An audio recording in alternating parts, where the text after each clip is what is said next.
So jom ikut aku pergi bersiap nak pergi kerja. Mula-mula kau pakailah foundation. Lepas tu tak nak lari kau punya base, kau pakailah loose powder. Lepas tu dab sikit, blusher sikit.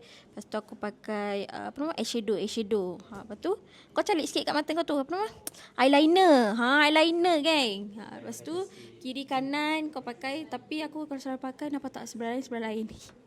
Tu kau kepit-kepit bulu mata kau. Orang kata asal lentik je. Lepas tu aku pakai mascara. Kiri, kanan pakai.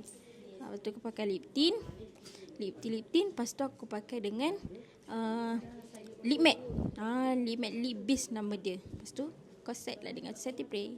So sekarang kita pakai tudung pula. Ni tutorial tudung Rania. Rania tak silap aku.